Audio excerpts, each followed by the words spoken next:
Bonjour à tous, bienvenue sur AZMC, je continue avec le tuto numéro 20 de cette série, donc apprendre Blender de A à Z. On a vu dans le numéro 19, on a donc commencé, je vous ai détaillé ce que c'était anisotrope, on a parlé évidemment de, ici, je vais revenir là, voilà, de cette fenêtre BSDF guidée, on a vu tous les outils qui composaient ici BSDF guidé.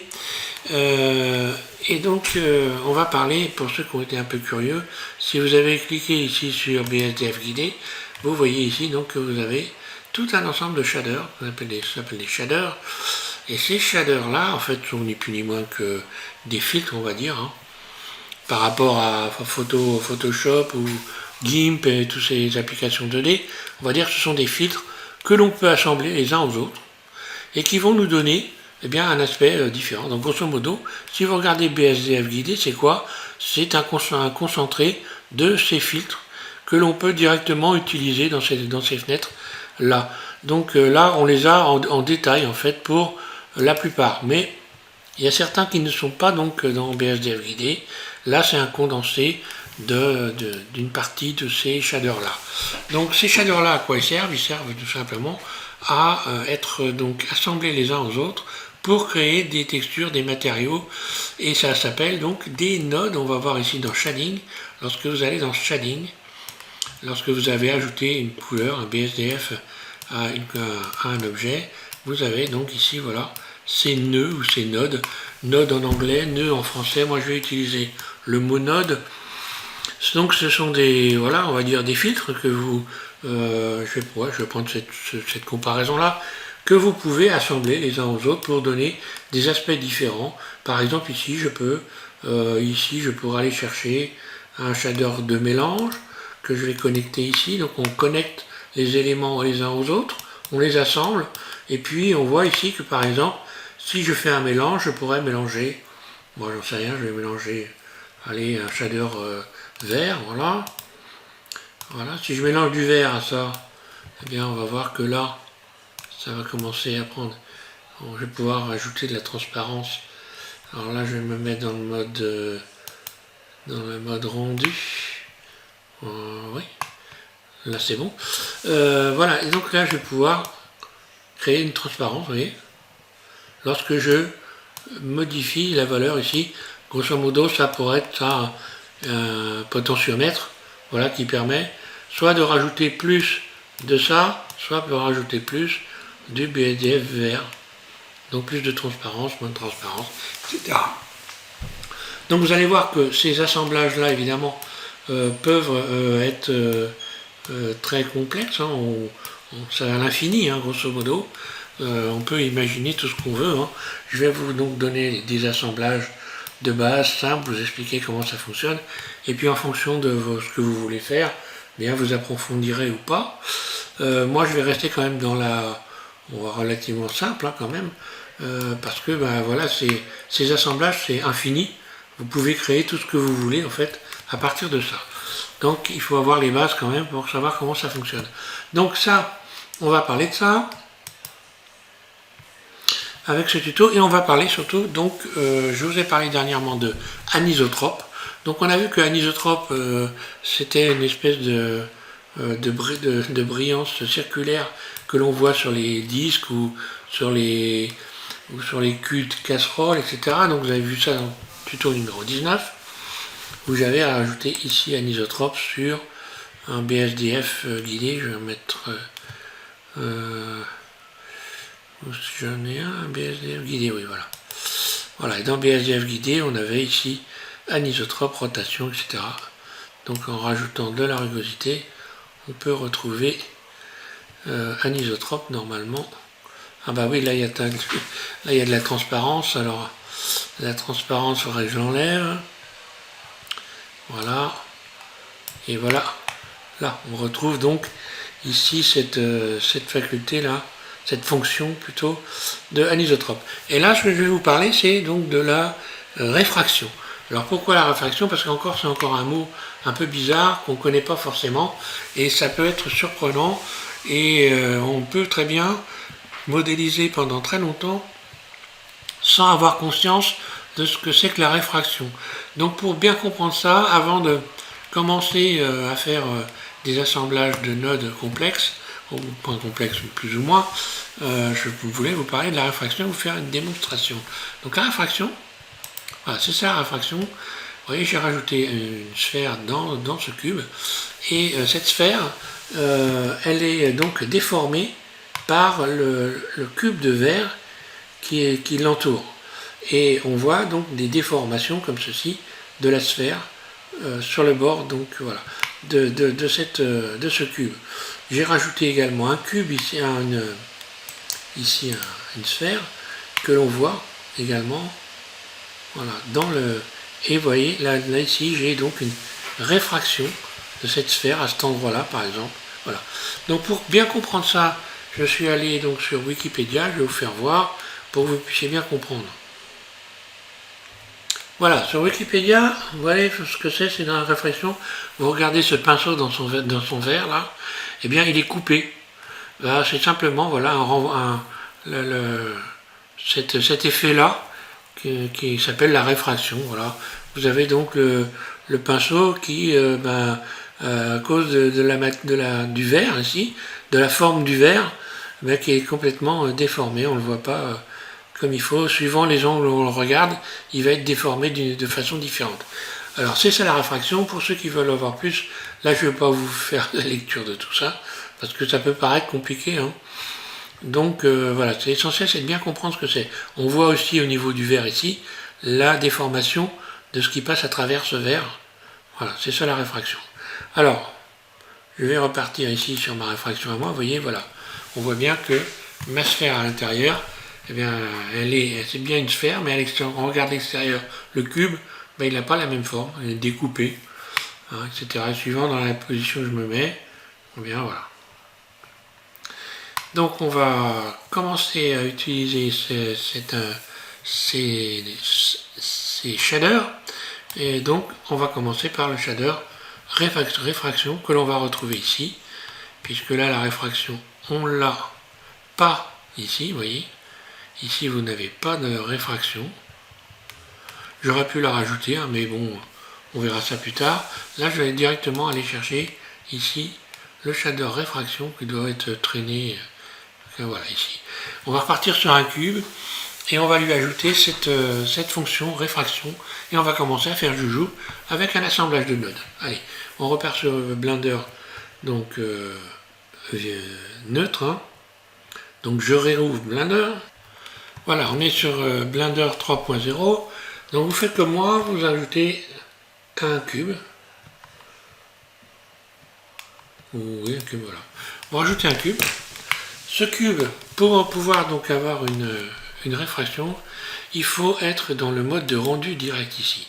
C'est-à-dire que là, si je me mets dans le mode rendu, en fait, je vois rien du tout puisque je n'ai pas de texture dans le monde. Pour pouvoir voir quelque chose, il faut rajouter une texture dans le monde ici. Le monde, je clique dessus. Si je mets fait nouveau, que je mets une couleur, là, c'est la couleur qui est là, vous voyez, grise. Voilà, si jamais je mets du bleu, voilà, ce sera bleu. Si je mets du bleu clair, sera bleu clair, blanc sera blanc, etc.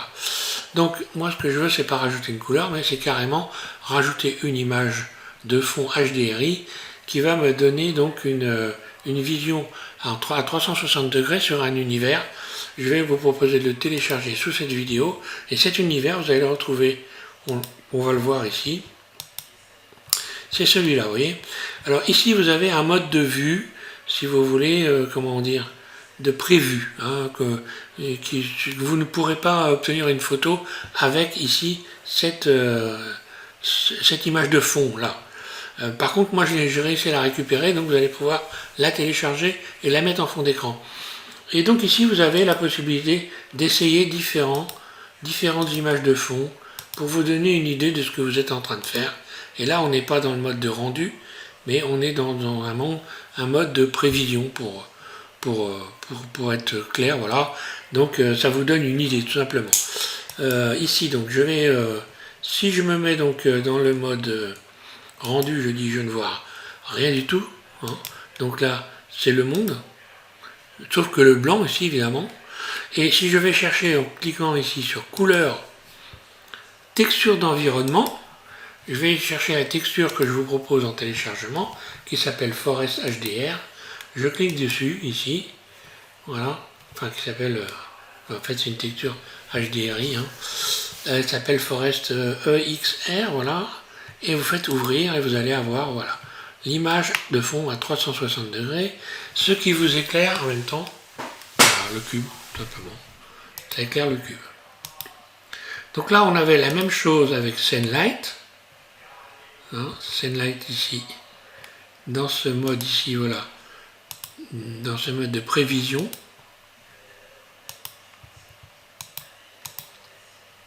Sauf que là, si je fais un rendu, vous voyez, dans ce mode-là, je vais rajouter une caméra, par exemple. CTRL-ALT-0, je positionne ma caméra, donc ça, on l'a vu dans les précédents tutos, hein. Si je fais un F12 là-dessus, ah bah oui, comme j'ai, oui, si je fais un F12 là-dessus, évidemment, comme j'ai déjà ici dans le monde, alors dans le monde, je vais supprimer mon image ici, voilà. Donc si je fais un F12, voilà, j'ai rien du tout. Tout simplement. Par contre, j'ai bien le même effet que si j'avais une image de fond, la fameuse image de fond que je vous ai proposée, c'est-à-dire celle-là. On va le voir. Tout simplement, je vais ajouter ici à mon cube un matériau ici nouveau, et je vais le mettre carrément en métallique, de manière à baisser la rugosité, de manière à faire un effet de miroir. Et voilà, que ce qu'on voit dans le miroir, ben on voit bel et bien cette texture-là. Si je la change, ben voilà, on va voir ici, hein. Sauf que là, si je fais un rendu F12, eh bien, j'ai rien du tout, hein. Voilà, donc là, vous comprenez bien que cette fenêtre-là, ici, ça vous permet de vous donner une idée de ce que vous allez faire, ce que ça va donner quand vous allez rajouter des textures de fond. Alors moi je vais rajouter ma texture ici, ma texture donc HDR, voilà, image d'environnement. Voilà, une fois qu'elle est installée, on peut aller la rechercher directement là. Voilà, et si je me mets dans le mode rendu, eh bien on va la voir ici en allant cocher Scene Word, là. Donc attention à ça aussi, hein. Voilà, là je la vois. Si je veux plus la voir, et ne plus la voir dans mon rendu, alors là, par exemple, si je fais un rendu, je fais un F12, là, elle est dans mon rendu. Par contre, si je fais ici, si je décoche ici, par exemple, là on voit, si je fais F12, elle est toujours dans mon rendu. Si je veux plus la voir dans mon rendu, le fond, eh bien voilà, je vais revenir ici, je vais l'ajouter, voilà ici, mais par contre ici, voilà, vous allez sur visibilité du rayon, vous décochez caméra, et là si vous faites un F12, eh bien vous n'aurez plus le fond, mais vous aurez le cube. Bon, ça c'est à savoir, ça peut être intéressant, mais vous avez quand même, on voit que la texture du fond, elle existe toujours, hein, puisqu'elle est renvoyée, elle est réfléchie par le matériau du cube, qui est donc du métal. Voilà, alors, je disais, voilà, donc on a travaillé là-dessus, on a vu tous les outils qu'il y avait là-dedans, et on va voir ce que ça donne réfraction.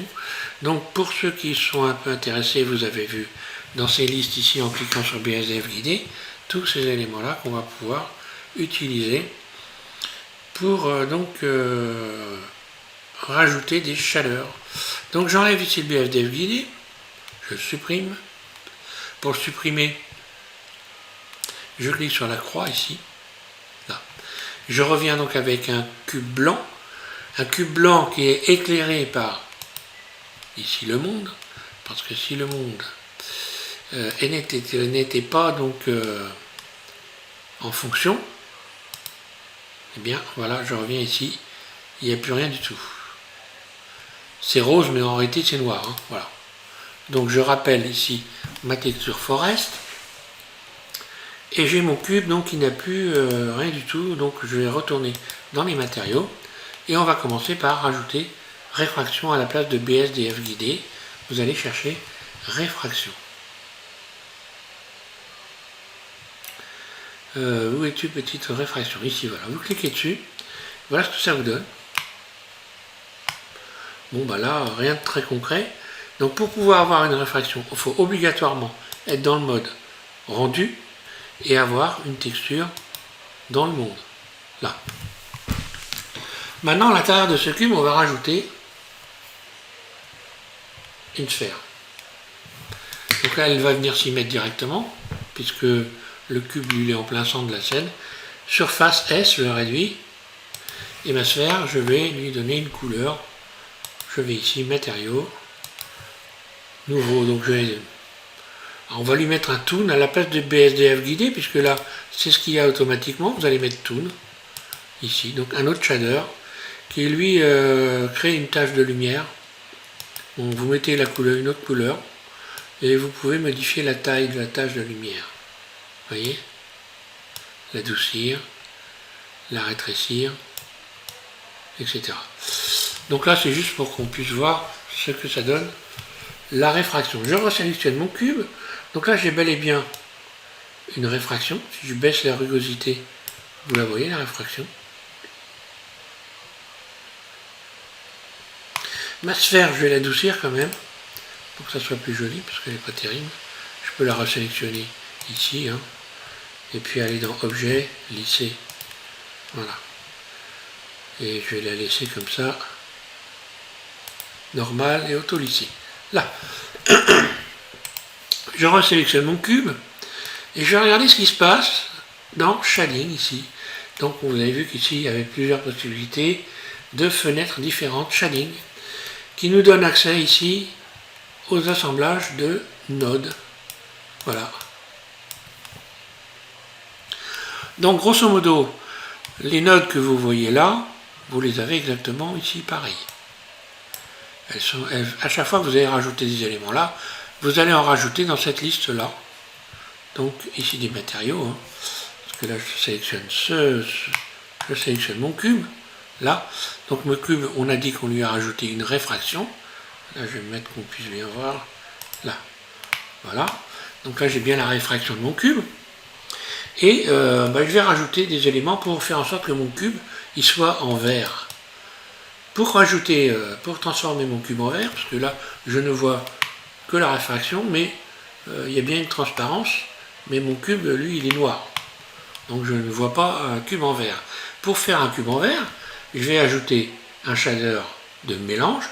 Donc ajouter, shader, mélange. Je vais mélanger ici.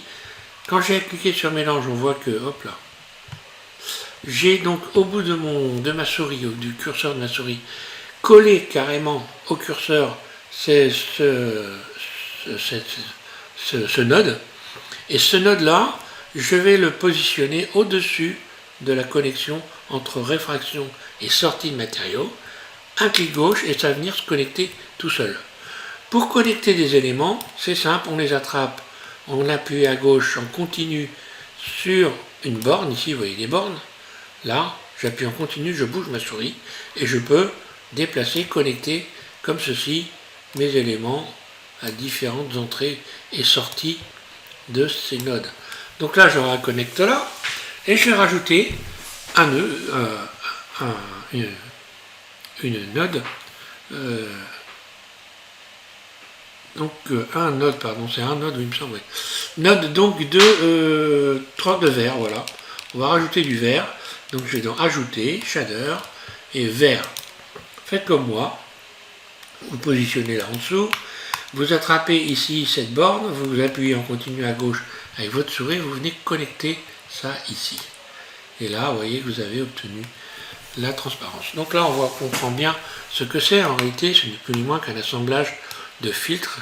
Une fois que vous les avez assemblés les uns aux autres, eh bien, vous avez des listes, une grande liste de shaders, de possibilités. Donc vous imaginez avec tout ce que vous voyez dans ces listes que on est quasiment dans l'infini. Vous pouvez tout imaginer par rapport au réglage. Ici, vous avez donc par exemple ici une potence. Hein.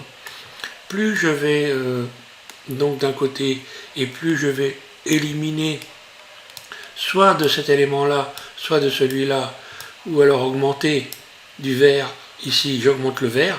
Si j'inverse les plots ici, j'attrape celui-là, je le connecte à la place de l'autre, l'autre est venu se positionner en dessous, et j'aurai l'effet inverse. Hein. Voilà, c'est une potence, là. Voilà, et donc là vous voyez bien la réfraction, ce que ça donne. Réfraction, là. Je peux modifier la rugosité de la réfraction.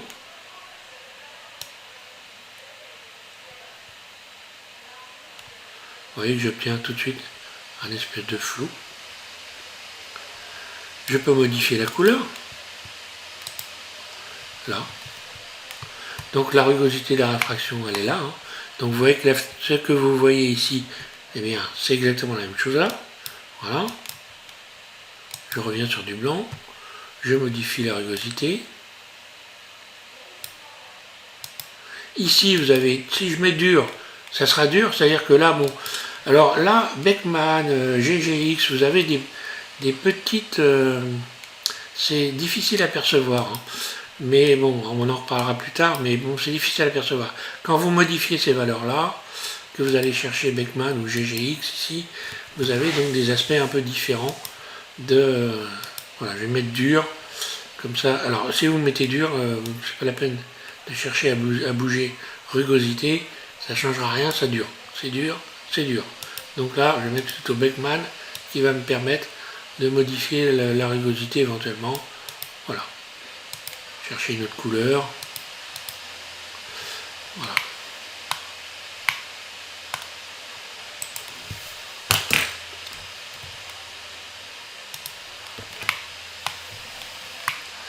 Voilà ce qui se passe si je ressors ma sphère du cube.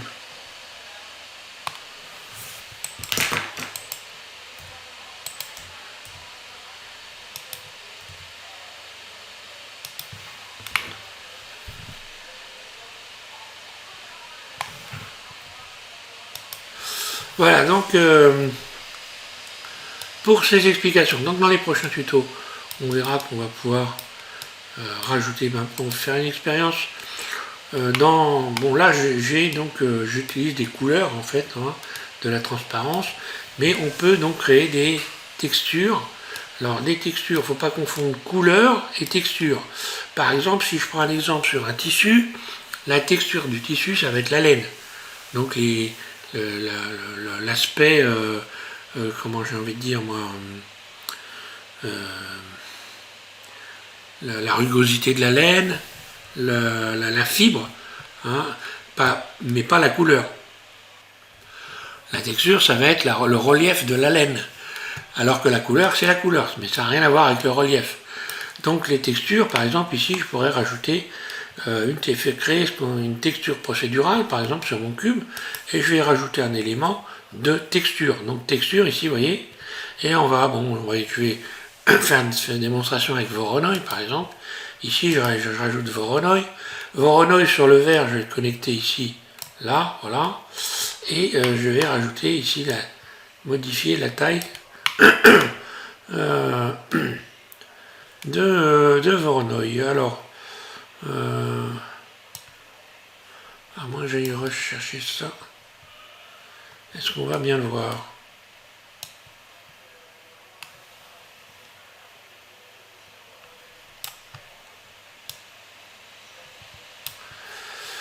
Non, c'est peut-être couleur qu'il a fallu. C'est pas couleur. Oui, donc il suffit de connecter au bon endroit. Voilà, distance à normale. Voilà. Donc vous voyez, j'ai obtenu une texture. Vous voyez, on la voit à la surface. Si je modifie la taille des éléments que j'ai rajoutés,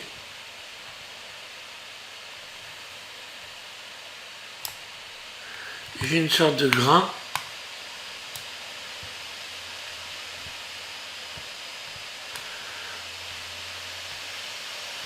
Là.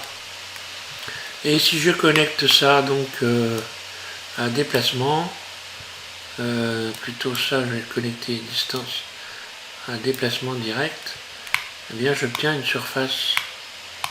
Ça me donne un aspect, à moins que, peut-être couleur à surface, non, déplacement, non, c'est bien ça pourtant.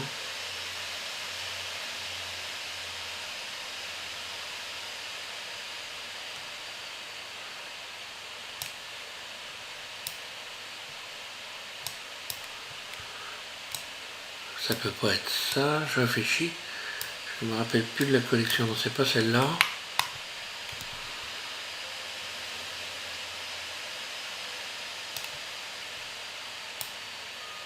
Voilà.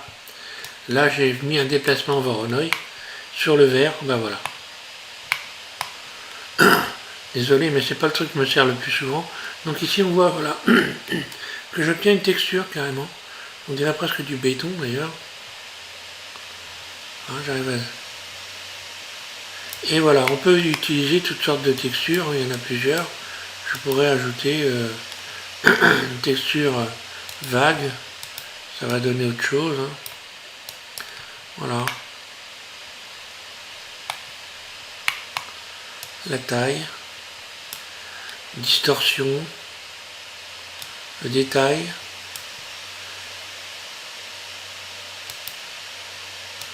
En dents de scie, des triangles.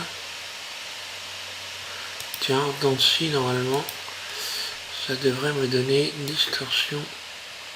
Voilà. D'ailleurs, on a des aspects différents. Donc, on va travailler sur tout ça, la rugosité, enfin voilà. Donc, créer des textures procédurales. On va faire tout ça dans l'avenir. Là, déjà, bon, vous avez commencé à comprendre ce que c'est que ce système nodal que l'on utilisera donc dans cette fenêtre-là. Je reviens ici sur Layout. Et donc, vous avez compris également ce que c'est que la réfraction. Donc, je vais m'arrêter là pour ce tuto. C'était important d'en parler, je pense, en particulier, parce que c'est pas forcément un truc qu'on assimile tout de suite. Moi, j'ai mis un bout de temps avant de comprendre ce que c'était que la réfraction. Donc merci à tous de suivre SVM6. N'oubliez pas que sous cette vidéo vous pouvez télécharger une texture donc HDRI monde pour vous retrouver ici avec donc un monde que l'on va pouvoir apprécier ici, voilà. Et ça va vous servir à éclairer directement beaucoup de tous les objets.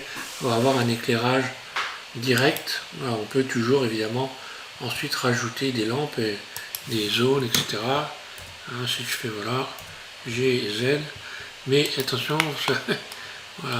Donc la force ici va évidemment dépendre de la force, puisque là on mélange deux éclairages en fait, celui du monde et celui, voilà, là je vais augmenter, celui du monde je vais diminuer.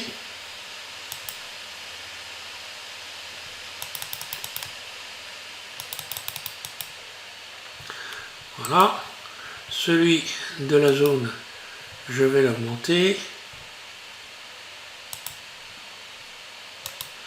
Donc là, je sais pas, je vais mettre 2000, on va voir.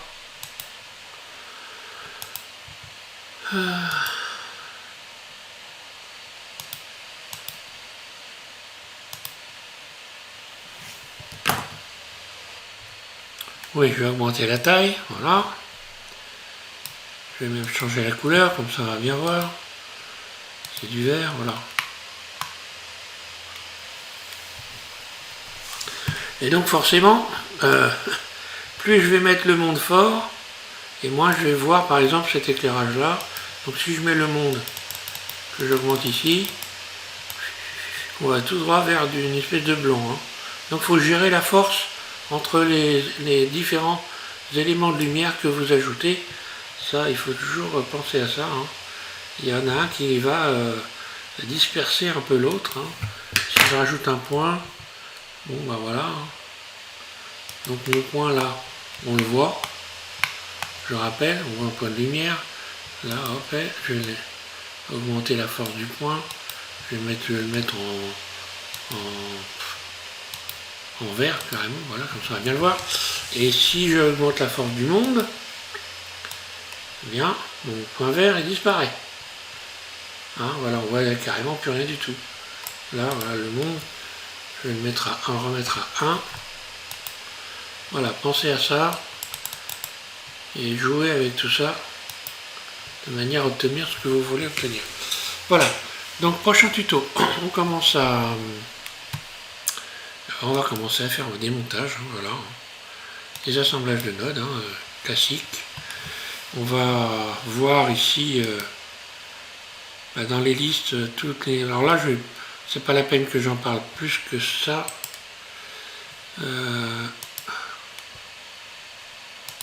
Voilà, je vais en parler, donc forcément, on va utiliser tous ces shaders ici, dans la fenêtre ici, assemblage de nodes ici, dans cette fenêtre shading, pour commencer à faire des textures. Voilà, des textures, des couleurs, des mélanges. Et je vais vous expliquer tout ça en détail. Voilà, merci à tous de suivre AZM6, et puis je vous invite à regarder le tuto numéro 21, parce que là, vous allez vraiment commencer à rentrer dans le vif du sujet. Dans ce qui peut paraître compliqué, mais qu'en réalité pas vraiment très compliqué, ça dépend. On peut le rendre très compliqué, mais c'est pas ce que je vais faire. Je vais faire simple, de manière à ce que tout le monde puisse utiliser ces fenêtres là sans non plus commencer à s'angoisser. Et puis on verra également le rajout de textures, pas uniquement de la création de textures, mais de rajout de textures à partir d'images, donc d'images, de bois, de toute texture que vous voulez, et les découpes également des objets pour pouvoir appliquer des textures.